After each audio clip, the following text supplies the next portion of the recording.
After I corrected a minor error, my boss slammed his folder down and yelled, "This is why no one takes you seriously, always acting like you know better." When I tried to explain, he roared, "You should just be grateful we let you sit at the table." So I stayed quiet, built a perfect presentation, and when senior leadership asked for a progress update, I watched him flounder while I delivered the report he had claimed credit for. With my name on every slide. I work in Tulsa, Oklahoma, at a mid-size energy consulting firm. It's the kind of place that runs on spreadsheets, early morning meetings, and a lot of fake smiles. I was hired as a data analyst almost 3 years ago. My job? Take messy numbers from different departments, make them make sense, and build presentations so the execs don't fall asleep reading them. I don't care about titles or attention. I just want to do good work. I like clean data, real results, and when I leave the office, I like to feel like I did something that actually helped someone. But my boss, Rick, doesn't see it that way. He sees the job like a chess game where only he gets to move the pieces. Rick is one of those managers who shouldn't be managing anything. Loud voice, cheap suits, Bluetooth always stuck in his ear like he's on the phone with the president. He's the type who talks over you, ignores what you say, and then repeats it later like it was his idea all along. The kind who always ends conversations with "you got it," like you're some intern trying to make coffee. At first, I thought I could just keep my head down. Get in, do my work, stay out of office politics. I didn't want to be noticed, I wanted to be respected. But in Rick's world, if you're not kissing his ass, you're a threat. It started slow. I'd send him a finished report, he'd slap his name on the top. He'd take credit for charts I built, models I created, conclusions I wrote. He'd present them in meetings like he came up with them in the shower. And when I brought it up, carefully, he'd brush it off. It's all team stuff, right? Doesn't matter whose name's on it. But it did matter. Especially when the leadership team started calling him a rising star. Then came the Tuesday meeting. I'll never forget it. It was supposed to be a simple prep session. Just him and me, reviewing the Q2 efficiency report before his big presentation to the senior VPs. I handed him the binder. He flipped through it like he was reading a menu. "There's a mistake on slide 7, I said. Calm, neutral voice. The projected savings for municipal transit should be $1.3 million, not 13. That's a misplaced decimal. He stopped flipping. Looked at the page. His lips tightened. Then he slammed the folder on the table so hard the pens jumped. "This is why no one takes you seriously," he snapped. "Always acting like you know better." I just stared at him. I couldn't believe it. "I was just trying to help." "No," he barked, cutting me off. "You don't help. You undermine. Every damn time. You should just be grateful we let you sit at the table." I didn't say another word. I walked out of the room and went straight to my desk. My hands were shaking so bad I couldn't type. My face was hot. My ears were ringing. I sat there like that for 15 minutes, replaying it over and over. Then something inside me shifted. I wasn't scared anymore. I was done. He wanted me quiet? Fine. He wanted credit? Let's see how he does when he actually has to earn it. From that day on, I saved everything. Every email where I sent him finished work. Every slide deck I built. Every file with timestamps, change histories, tracked edits. I created folders, backups, a private drive. He thought I was a quiet little worker bee. I was building a case. Then came the big ask. Senior leadership wanted a new presentation, a model showing how we could scale our energy-saving program statewide. Big project. Big visibility. And it just so happened to be based entirely on research I had been doing for 6 months. Rick came over to my desk with a smirk and said, "Throw something together. I'll take it from there." So I did. I worked nights on that deck. Every data point had backup. Every slide was clean, sharp, and clear. But I made one big change. I put my name on it. Not hidden. Right at the bottom of every slide, compiled and presented by, my full name, Senior Data Analyst. I added a title slide with my credentials and a small footer credit at the bottom of each page. He didn't even look at it before taking it. The next morning was the meeting. Big room. Glass walls. VPs, directors, even the COO. Rick walks in, acts like he owns the place. He plugs in the laptop and pulls up the slides. And there it is, my name. I see him blink. See the panic hit for half a second. He clicks to the next slide. My name again. He hesitates, then tries to start talking. So this model, one of the VPs interrupts. Sorry, this says it was compiled and presented by, my name? Rick clears his throat. Yes, well, my name supported the data side of things. I built the whole thing, I said. Loud. Clear. This was my research from the beginning. I created the model, the forecast, the conclusions. I'm happy to walk through it if you'd like. The room turned. All eyes on me. And for the first time in that company, I felt no fear. I clicked to the next slide and started talking. And Rick? He just stood there. Silent. Watching. That's where I'll pause. After the meeting, I walked back to my desk like nothing happened. But inside, everything had changed. Rick didn't say a word to me for the rest of the day. He stormed out of the conference room, and I could feel the heat coming off him even from 10 feet away. But he wasn't stupid. He knew if he exploded again, especially in front of others, it would backfire. So he waited. And he schemed. The next week, things got weird. He started freezing me out. Not inviting me to meetings I should have been in. Leaving my name off email threads. Assigning projects to newer analysts who didn't know what they were doing. When I asked him about it, he smiled and said, just spreading out responsibilities. Don't take it personal. But it was personal.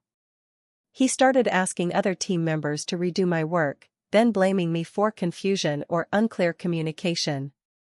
He acted like I was the problem. Quietly, subtly, he tried to make me look incompetent. I didn't fight it, not yet. Instead, I started logging everything. Every assignment that got passed to someone else. Every time I asked a question and got no response. Every time I was cut out of a loop. I had a full journal going. Timestamps, screenshots, emails. It was no longer just about getting back at Rick. It was about making sure this kind of thing didn't happen to anyone else. Then came the twist I didn't see coming. One day I got a ping from Marla, she was in HR. We barely knew each other, but she messaged me directly and asked if we could talk. I walked into the HR office expecting something small. Instead, she shut the door and pulled out a folder. I need to ask you something, she said. There's been a report of insubordination.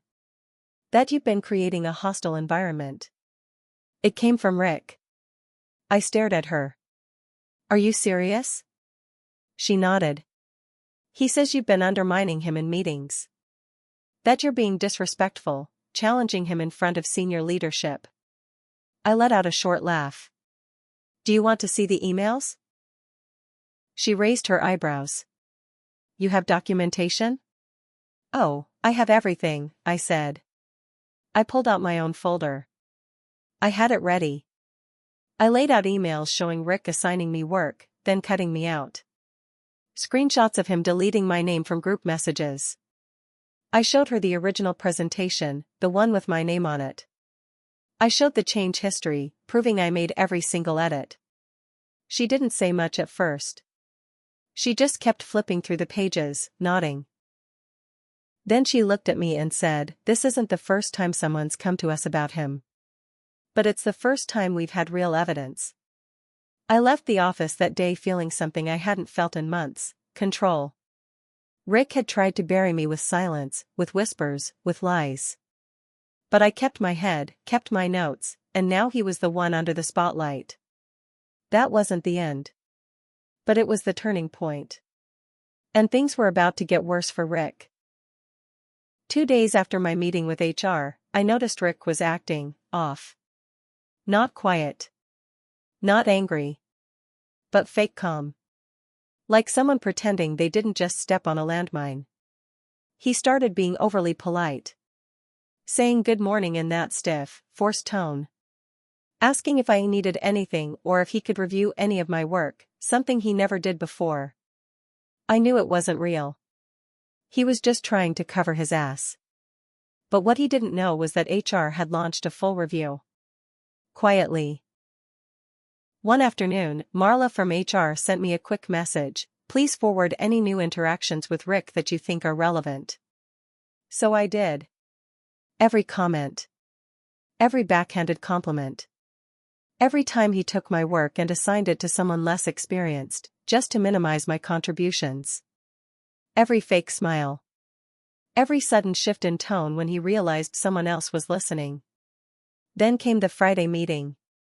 Our department had a standing weekly check-in, just our team and Rick. Usually boring. But this one was different. As we were wrapping up, Rick suddenly said, "Before we end, I want to talk about team culture. Some people on this team have forgotten how to show respect to leadership. We all need to work together. Not act like lone wolves." The room went silent. He didn't say my name. He didn't have to. Everyone knew who he meant. I watched a few coworkers glance at me, then quickly look away. I wanted to say something. I almost did. But then someone beat me to it. Maria. A junior analyst who'd only been on the team 6 months, raised her hand. Sorry, but, are you talking about my name? Because if you are, that's not fair. Rick blinked. Excuse me? She helped me with the Henderson proposal. She stayed late, walked me through the forecasting model, and didn't take credit. She's one of the only people here who's been helpful. Another voice chimed in, Tim, from the ops side. Same here. That statewide model? Everyone knows she built that. Rick's jaw tightened. His eyes darted to me, then back to the group. We're not here to name names, he snapped. Let's move on. But the damage was done. He thought isolating me would turn people against me. Instead, it exposed him. People started talking. Quietly, carefully, but they talked. I started getting messages. Hey, Rick did the same thing to me 2 years ago. He's been doing this forever.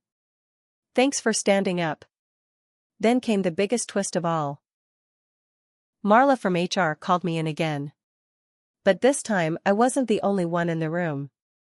Thomas, the VP who had watched me present that statewide model, was sitting there too. He nodded at me. We're restructuring the department, he said. We're moving you to a new role. No longer under Rick. Direct report to me. I blinked.